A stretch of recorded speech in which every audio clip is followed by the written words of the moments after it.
In the summer of 2014, Derek and Maria Broaddus purchased their dream home at 657 Boulevard in Westfield, New Jersey, with excitement about starting a new chapter with their 3 children. However, their hopeful future quickly turned dark when they received a letter from an anonymous sender. The letter expressed an unsettling obsession with their home and hinted that someone had been keeping an eye on the property for decades. The letter read, "Dearest new neighbor at 657 Boulevard, allow me to welcome you to the neighborhood. How did you find yourself here? Did the house with its inherent power beckon you? You have children. I have seen them. So far, I think there are 3 that I have counted. 657 Boulevard has held the fascination of my family for generations. As it approaches its 110th birthday, I have been entrusted with the duty of observing and awaiting its rebirth. My grandfather diligently watched over the house in the 1920s, followed by my father in the 1960s. Now, it is my turn. Are you aware of the house's history? Do you comprehend the secrets concealed within the walls of 657 Boulevard? Why have you come? I will discover the truth." Evidently, the author had already commenced their reconnaissance. The letter disclosed knowledge of the Broaddus' Honda minivan and the ongoing renovations conducted by workers. "I have already noticed your excessive presence of contractors within 657 Boulevard, aiming to dismantle its original essence. A regrettable decision. You wouldn't want to displease 657 Boulevard." Earlier that week, Derek and Maria had visited the property and engaged in friendly conversations with their new neighbors. Meanwhile, their children, aged 5, 8, and 10, frolicked in the backyard alongside local kids. It appeared that the anonymous sender had taken notice. The enigmatic correspondent mentioned before posing the question of whether more were expected in the future. The white envelope remained devoid of any return address. "Who am I?" The sender questioned. "Countless cars pass by 657 Boulevard every day. Perhaps I am among them. Observe the numerous windows visible from 657 Boulevard. Maybe I am behind one. Look through any of the many windows of 657 Boulevard at the individuals who leisurely stroll by each day. Maybe I am one of them." The unsettling letter concluded with a suggestion that this communication marked only the beginning. "Welcome, my dear friends, welcome. Let the festivities commence." The signature, rendered in a cursive font, read, "The Watcher." The Broadduses felt vulnerable and exposed. Alarmed, the couple contacted the police, but detectives found little to follow up on.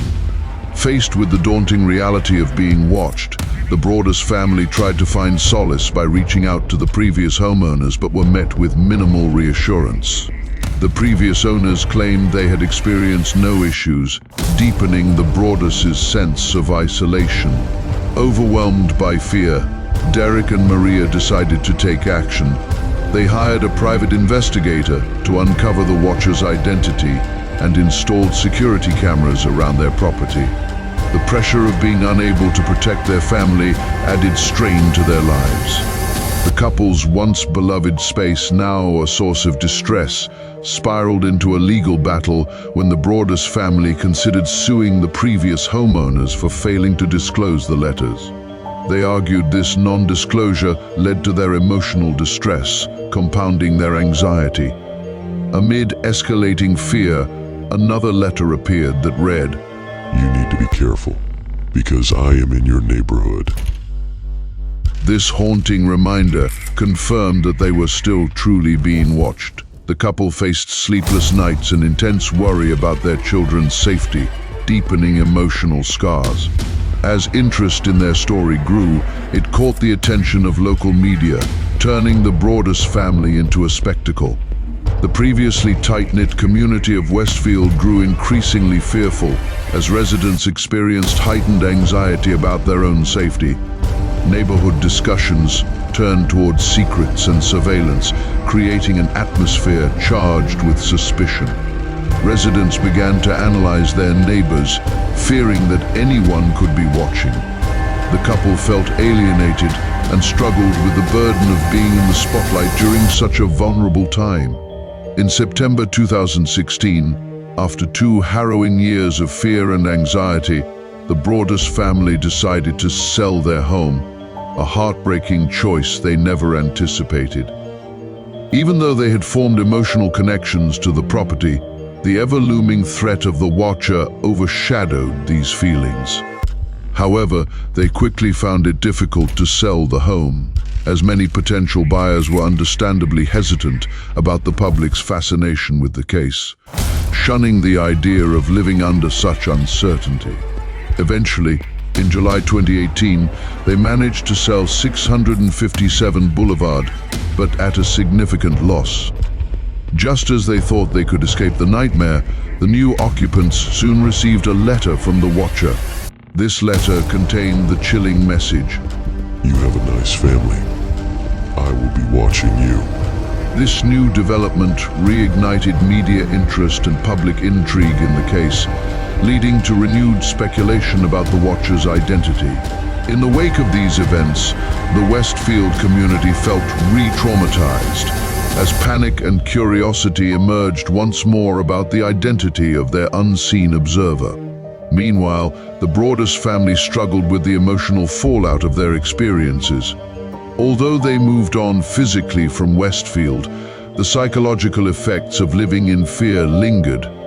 They found themselves grappling with anxiety and paranoia in their new home. Confronted with memories of the letters and the sense of being observed, they faced challenges in regaining a sense of safety. The children were particularly affected, carrying an awareness of events that should have faded away in their youth. Discussions about the experience turned to the importance of trust and safety in communities, and the Broaddus story shifted into a cautionary tale. Topics such as privacy, the effects of anonymity, and the darker aspects of human behavior began to dominate conversations in the community. The incident highlighted how fear could fracture the fabric of community life, pushing neighbors apart rather than bringing them together as trust eroded. The narrative sparked broader reflections on community safety and the need for vigilance among residents. As the years went by, media outlets continued to recount the chilling tale, which became emblematic of real-life horror. Documentaries and podcasts revisited the story, exploring themes of surveillance and the psychological impact of feeling watched. Interest in the Watcher case morphed into discussions about obsessiveness and interpersonal safety. The Broaddus family took part in interviews to share their story, hoping to shine a light on the emotional toll the experience had on them and raise awareness about personal safety. An underlying fear lingered in the Westfield community long after the letters were sent. Speculation about the potential identity of the Watcher morphed into theories and conspiracy, with individuals pointing accusing fingers at various neighbors. Years later, many wondered how the Watcher had evaded detection and what motivations might lie behind their communications. The lack of closure left an unsettling tension in the air, as residents speculated about who might still be watching, adding to the somber tone of the neighborhood. Ultimately, the narrative surrounding the Watcher has evolved into a multifaceted examination of fear, community dynamics, and the psychological implications of being stalked. It delves into the darker facets of human behavior and serves as a cautionary tale for those who might overlook the signs of distress in their surroundings. The lingering questions surrounding the identity of the Watcher continue to fuel discussions and analysis, leaving an indelible mark on Westfield's residents. Thank you for watching. If you liked this video, please subscribe and hit the notification bell for more Killer Cliff Notes. And we'll see you in the next one.